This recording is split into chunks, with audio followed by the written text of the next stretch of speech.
Hoy empezaré con este versículo bíblico del libro de Sabidurías, capítulo 6, versículo 24, y dice así: Si se multiplicaran los sabios, sería la salvación del mundo, porque un gobernante inteligente hace la prosperidad de su pueblo. Me puse justamente a reflexionar sobre este versículo y comparé los gobernantes de la actualidad. Y dije así: qué sabio es el presidente de Uruguay. En estos días he visto un video del presidente de Uruguay hablando por las redes sociales y compartiré con ustedes. Y el lunes de mañana recibí al Sindicato Médico del Uruguay, que había ya manifestado desde la academia, desde la ciencia, una posición que a mí me resultaba difícil discutir en ese plano, que teníamos que ir rumbo a una cuarentena obligatoria.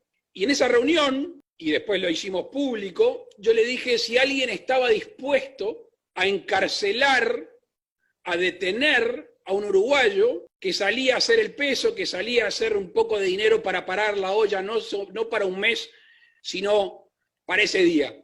Si alguien en serio estaba dispuesto a un régimen policíaco, a lo que aquí se conoce como medidas prontas de seguridad. Lo que tiene que hacer un gobernante es tomar información, tratar de ser justo, apelar a sus creencias más profundas y justificarlas ante la población.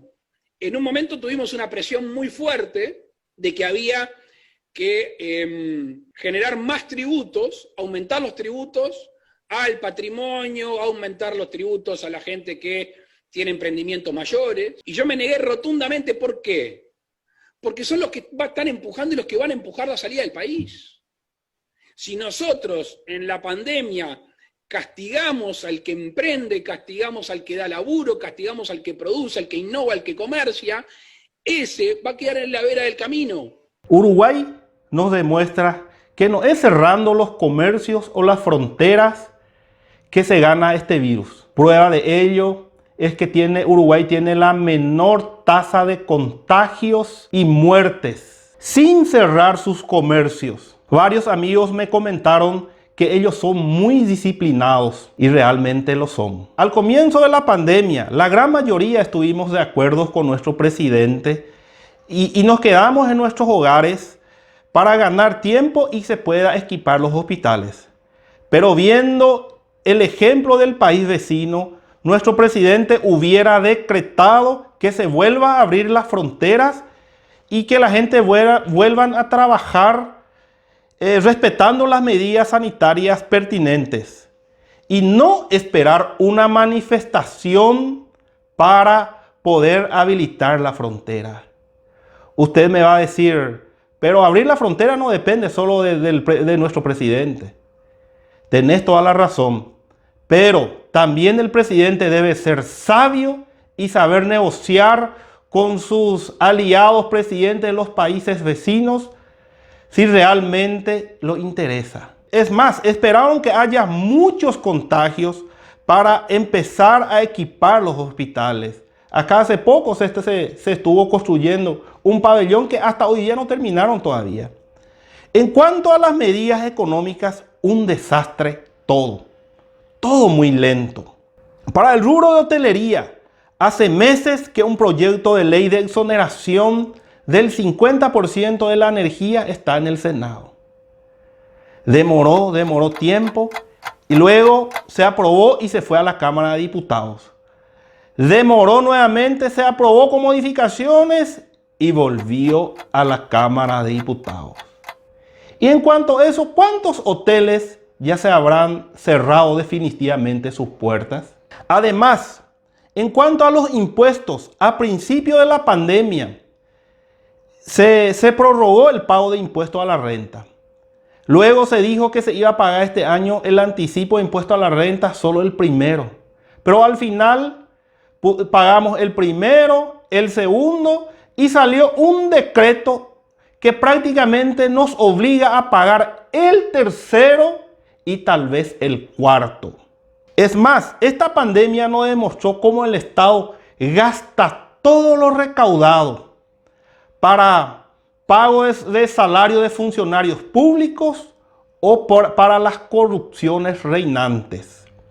Por ese motivo, de entrada se hizo préstamos millonarios, haciéndonos creer que era para equipar los hospitales, pero no tenía para pagar a sus funcionarios públicos y usaron ese dinero para pagar. Creo que con un 50% de los funcionarios públicos que están, ya era suficiente para mover este país. Y se está creando cada día más puestos de trabajo para funcionarios públicos debido a las nuevas municipalidades que se están creando y los cupos políticos, ya sea para diputados o para senadores. Además, me hizo reflexionar sobre los gobernantes después de la dictadura. ¿Qué obras importantes hicieron? Conste que la oposición también tuvo su oportunidad con Lugo y luego con Franco. Hay el proyecto del Metrobús, donde se gastó millones y hoy día está abandonado como escombro, un peligro, un mal aspecto que da a la ciudad.